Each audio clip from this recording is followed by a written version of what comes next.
죽은 이들의 뼈 위로 쟁기를 끌어라. 올가 토카르추크, 최성은 옮김, 민음사. 1. 자, 모두 주목하세요. 한때 유순했던 의인은 험난한 길을 헤치며 나아갔다. 죽음의 골짜기를 따라서. 어느새 매일 저녁 잠자리에 들기 전에 발을 꼼꼼하게 씻어야 하는 나이가 되었다. 한밤중에 언제든 구급차가 와서 나를 실어 갈지도 모르니 말이다. 그날 천체력으로 밤하늘에 무엇이 펼쳐졌는지 확인했더라면 아마도 나는 편히 자리에 눕지 못했을 것이다. 하지만 나는 그만 깊이 잠들고 말았다. 호흡을 우려낸 차가 수면을 도왔고 발레리안도 두 알이나 복용한 상태였기 때문이다. 그래서 한밤중에 과격하고 무례하며 불길하게 문을 두드리는 소리에 잠을 깨서도 도무지 정신을 차릴 수가 없었다.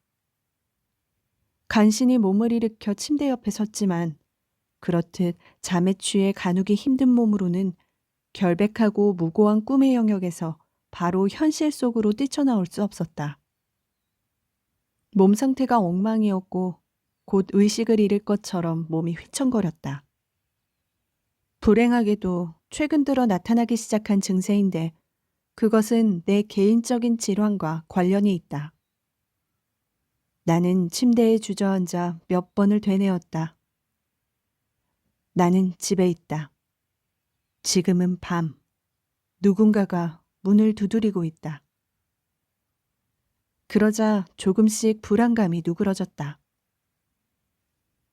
어둠 속에서 슬리퍼를 찾는데 조금 전 문을 두드리던 사람이 집 주위를 돌아다니며 혼잣말로 중얼대는 소리가 들렸다. 문득 이 근방을 돌아다니는 밀렵꾼들 때문에 아래층 전기 계량기 안에 호신용 페퍼 스프레이를 넣어둔 일이 생각났다. 디오니시오스로부터 받은 것이었다.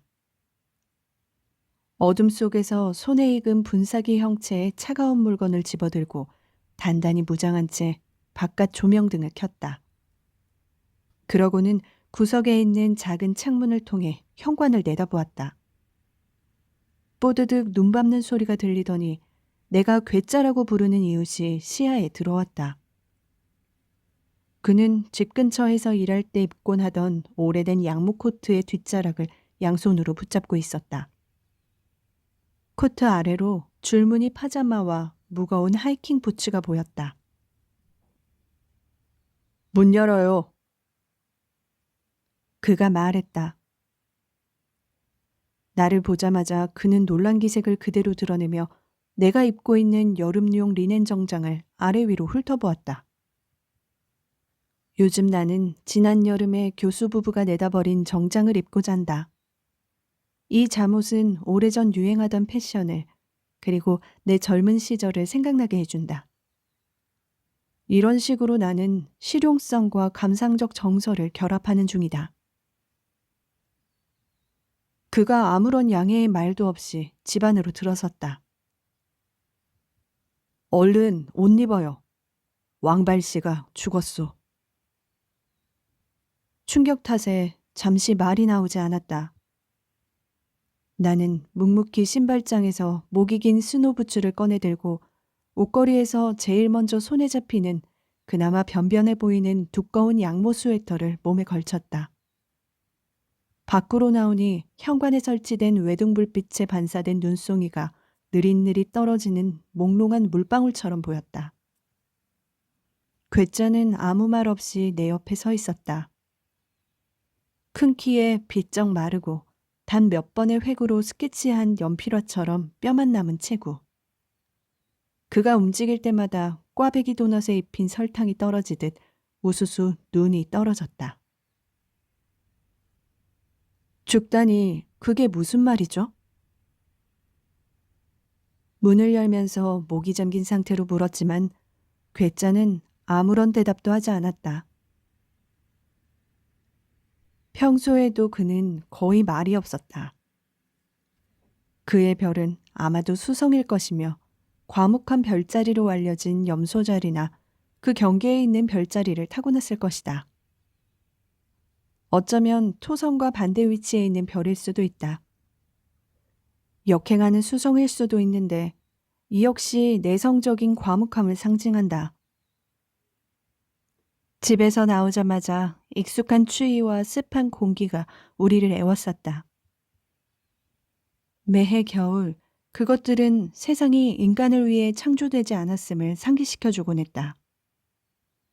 적어도 반년 동안 우리는 세상이 얼마나 우리에게 적대적인지를 실감했다. 강추위가 매섭게 뺨을 강타했고 입에서는 새하얀 입김이 모락모락 피어올랐다. 현관 외등이 자동으로 꺼지고 나자 거의 완전한 암흑 속에서 우리는 사각사각 눈을 밟으며 걸었다. 어둠의 장막을 꿰뚫는 유일한 빗줄기는 괴짜가 머리에 쓴 용접용 토치 헤드의 희미한 불빛뿐이었다. 나는 괴짜의 등만 보며 어둠 속에서 발걸음을 옮겼다. 혹시 손전등 없어요? 그가 물었다. 물론 있다. 하지만 어디에 두었는지는 날이 밝은 뒤에나 알 수 있을 것이다. 손전등은 언제나 낮에만 눈에 띄었다. 왕발의 오두막은 한 길에서 살짝 비켜나 다른 집들보다 조금 높은 곳에 있었다. 그는 사계절 내내 이곳에 거주하는 3명의 마을 사람 가운데 한 명이었다. 그와 괴짜 그리고 나만이 겨울을 두려워하지 않고 이곳에서 지냈다. 나머지 주민들은 10월만 되면 서둘러 대문을 걸어 잠그고 파이프에서 물을 빼는 뒤 도시로 돌아갔다. 우리는 마을을 관통하는 큰 길, 눈이 어느 정도 치워진 그 도로에서 옆방향으로 방향을 틀었다. 큰 길은 각각의 집으로 이어지는 여러 개의 좁은 길로 갈라졌다. 왕발의 집으로 가려면 눈이 깊게 쌓인 오솔길로 들어서야 했는데 어찌나 좁은지 균형을 잃지 않으려면 한 발 한 발 조심스럽게 내디뎌야 했다.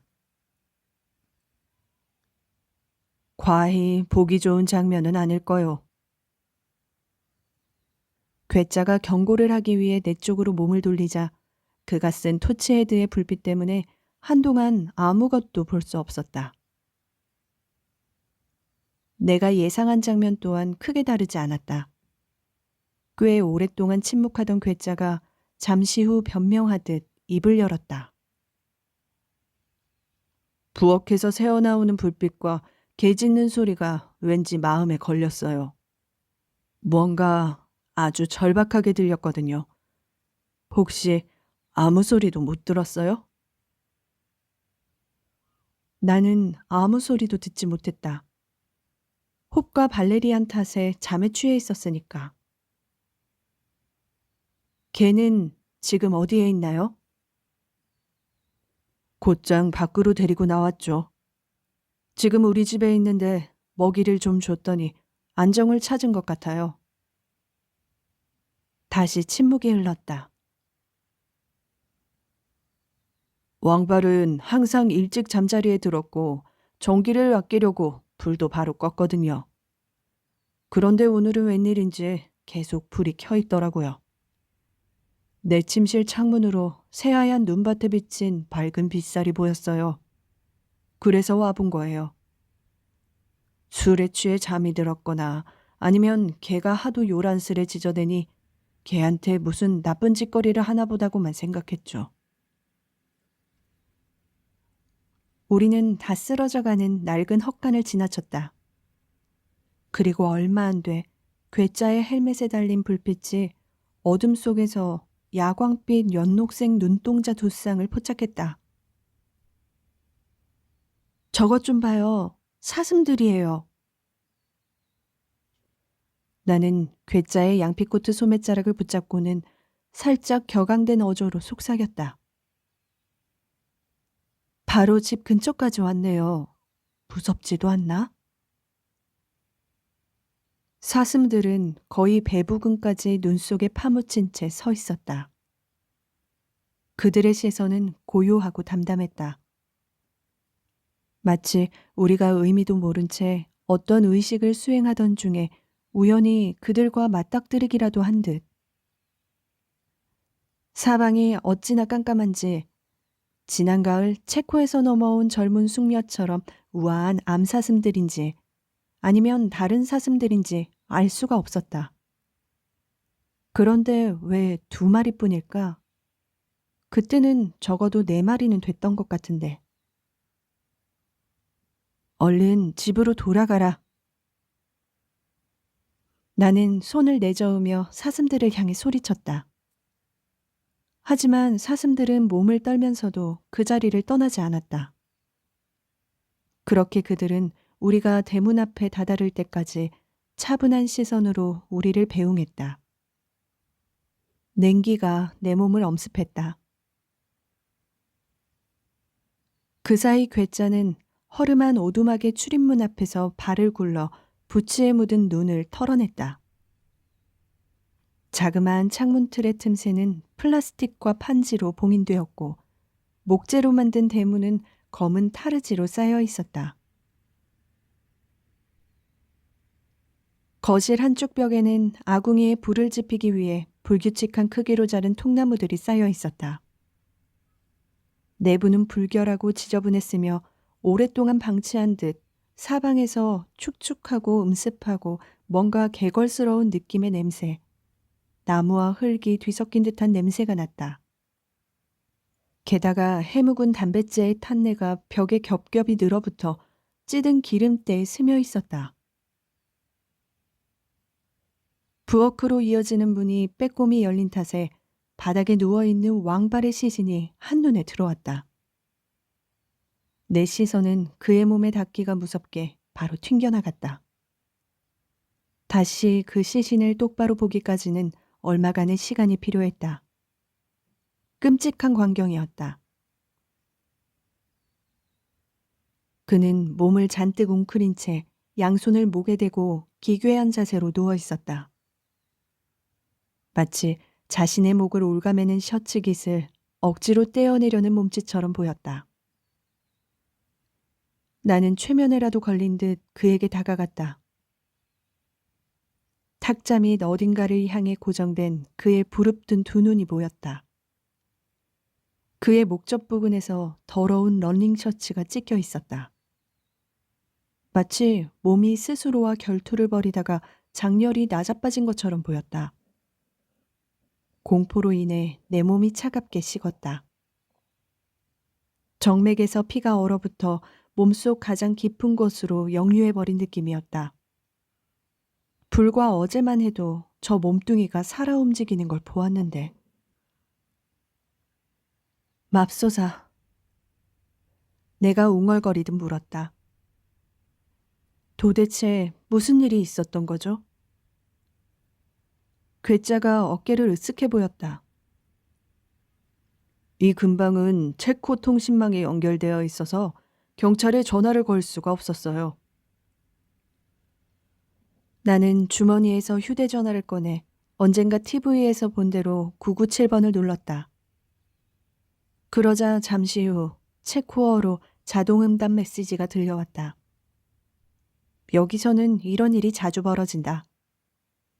통신망은 국가들끼리 정해놓은 국경과 상관없이 이리저리 방황을 거듭한다. 한때 우리 집 부엌을 기준으로 양국의 통신망을 가르는 경계선이 설정된 적도 있었다. 그것도 제법 오랫동안 말이다. 괴짜의 집 주변이나 테라스에서도 며칠 동안 그런 현상이 나타났었다. 네트워크의 변덕은 도무지 예측하기가 어려웠다. 집 뒤편에 있는 언덕으로 올라갔어야죠. 내가 그에게 뒤늦게 충고했다. 그들이 도착하기 전에 몸이 뻣뻣하게 굳을 거요.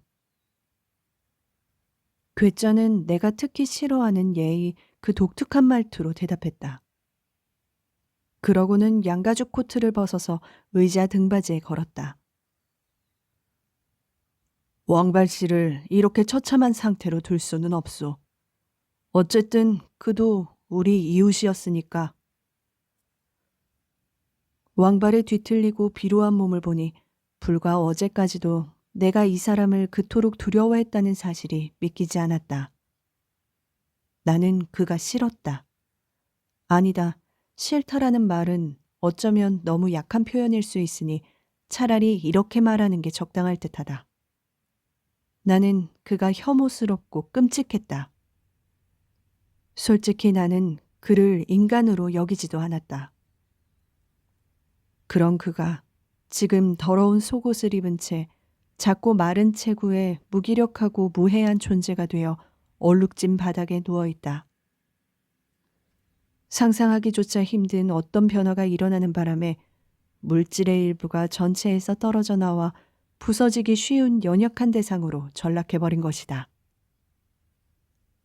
아무리 고약하고 죽어 마땅한 인간이라 해도 왕발이 제대로 된 죽음을 누리지 못했다는 사실이 슬프기도 하고 무섭기도 했다. 그렇다면 그런 죽음을 누릴 수 있는 사람은 과연 누구일까? 어쩌면 나와 괴짜 그리고 밖에 있는 사슴들에게도 왕발과 똑같은 운명이 기다리고 있을지 모른다. 언젠가 우리는 그저 죽은 몸뚱이 이상도 이하도 아닌 상태가 될 것이다. 나는 위안을 얻고 싶어서 괴짜를 쳐다보았지만 그는 낡은 접이식 소파를 펼쳐서 시트를 깔고 침대를 만드느라 정신이 없었다. 그래서 나는 스스로를 위로했다. 문득 그런 생각이 들었다. 왕발의 죽음이 어쩌면 좋은 일일 수도 있지 않을까. 그를 혼란스러운 삶으로부터 자유롭게 해주었으니까. 그리고 다른 생명체들을 그의 해코지에서 벗어나게 해주었으니까. 그렇다. 갑자기 나는 죽음이 살균제나 진공청소기와 마찬가지로 정의롭고 유익한 것임을 깨달았다. 고백하건대 그때 나는 그런 생각을 했고 지금도 그 생각에는 변함이 없다. 왕발은 내 이웃이었다. 그와 나의 집은 500m쯤 떨어져 있었지만 나는 그와 거의 왕래를 하지 않았다. 다행이었다. 대신 멀리서 종종 그의 모습을 보곤 했다. 작지만 근육질에 어딘지 불안정해 보이는 그의 몸짓이 풍경 너머에서 불쑥 나타나곤 했다. 걸으면서 그는 혼잣말을 중얼거리곤 했는데 이따금 고원에서 불어오는 바람결에 그가 내뱉는 독백 한 토막이 들려오곤 했다. 그 내용은 기본적으로 단순하면서 한결같았다. 그가 구사하는 어휘는 대부분 욕설에 고유명사를 갖다 붙인 형태였다. 그는 이 지역을 구석구석 잘 알았다. 이곳에서 태어나서 크워츠코를 기준으로 그보다 먼 곳에 가본 적이 한 번도 없었기 때문이다. 그는 숲에 대해서도 빠삭했다. 어떤 부분을 돈벌이에 이용할 수 있는지, 무엇을 누구에게 팔면 되는지 훤히 꿰뚫고 있었다. 버섯, 블루베리, 도난당한 목재, 불쏘시개용 땔감, 올가미와 덫, 해마다 열리는 비포장도로 차량 경주, 사냥. 숲은 이 작고 추한 도깨비를 먹여 살렸다. 그러므로 그는 누구보다 숲을 존중해야 마땅했지만 그러지 않았다. 언젠가 8월에 가뭄이 들었을 때 그는 블루베리 밭을 모두 불태웠다. 내가 소방서에 즉시 신고했지만 블루베리 밭은 거의 망가졌다. 대체 왜 그런 짓을 했는지는 끝내 알아내지 못했다. 여름이면 그는 톱을 들고 돌아다니며 수액으로 가득 찬 나무를 함부로 뱉다. 나는 치밀어 오르는 분노를 간신히 억누르며 최대한 정중하게 충고했다. 그의 대답은 단순 명료했다. 꺼져 할망구. 사실 그의 말투는 이보다 더 노골적이고 천박했다. 그는 항상 뭔가를 훔치거나 뒤로 빼돌리거나 조작하면서 돈을 충당했다. 여름 휴양객들이 마당에 손전등이나 가지치기용 가위를 놓아두면 왕발은 즉시 냄새를 맡고 그것을 훔쳤다. 나중에 마을에 내다 팔 기회를 엿보기 위해서였다.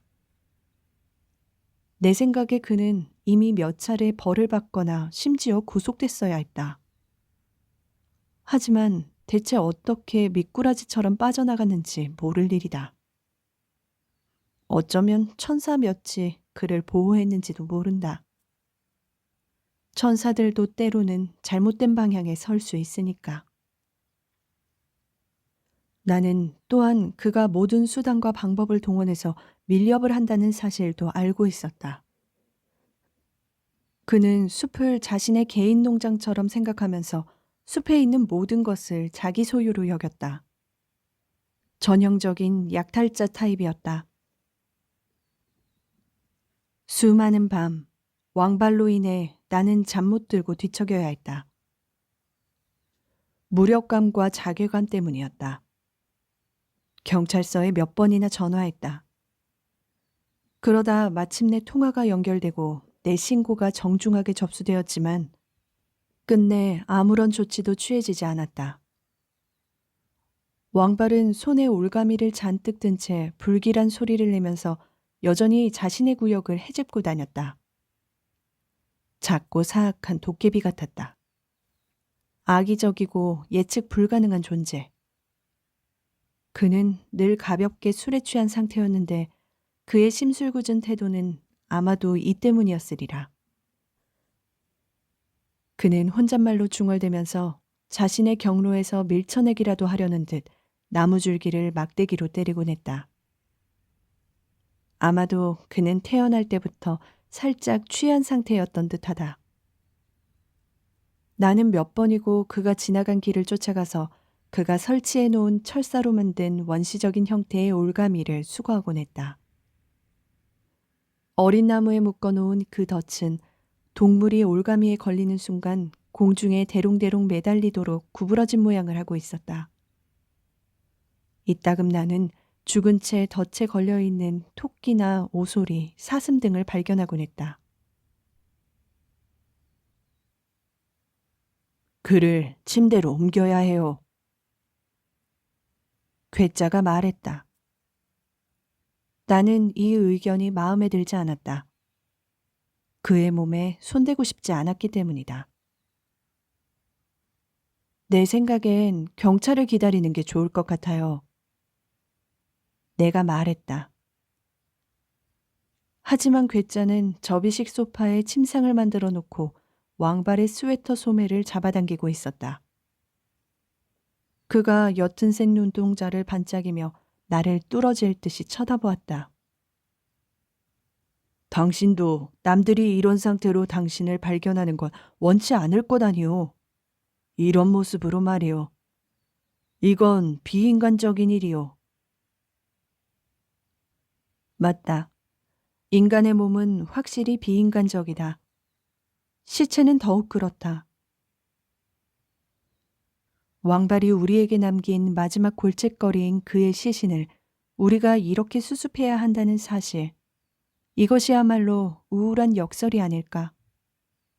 존중도 하지 않았고 싫어했고 관심도 없던 이웃인 우리에게 이런 민폐를 끼치다니. 내 생각에 죽음은 물질의 절멸로 이어져야 한다. 그것이야말로 몸에 가장 적합한 해결책이다. 소멸된 시체는 그들이 생성된 블랙홀로 다시 빨려 들어가야 한다. 영혼은 빛의 속도로 빛을 향해 유랑할 것이다. 만약 영혼이란 것이 존재한다면 말이다. 나는 엄청난 저항감과 반감을 간신히 억누르며 괴짜의 요청에 따랐다. 우리는 왕발의 다리와 팔을 잡고 시체를 소파로 옮겼다. 놀랍게도 인간의 시체는 완전히 무기력한 상태가 아니라 막 풀을 먹여 주름을 곧게 편 리넨 시트처럼 고집스러우리만치 뻣뻣했다. 왕발의 양말, 아니 그의 발을 감싸고 있던 더러운 넝맛 조각, 그러니까 달아빠진 줄무늬 시트로 만든 지금은 회색빛으로 바래버린 얼룩투성이의 발사계가 갑자기 눈에 들어왔다. 그 발사계가 이상하게도 내 가슴과 횡격막 그리고 온몸을 강타하는 바람에 나는 터져나오는 흐느낌을 멈출 수 없었다. 괴짜는 그런 나를 향해 잠시 차가운 책망의 시선을 보냈다. 저들이 도착하기 전에 옷을 입혀야 해요. 괴짜가 말했다. 인간에게 닥친 비극의 현장을 목격하면서 그의 턱이 떨리고 있음을 나는 보았다. 하지만 어떤 이유에서인지 그는 인정하려 들지 않았다.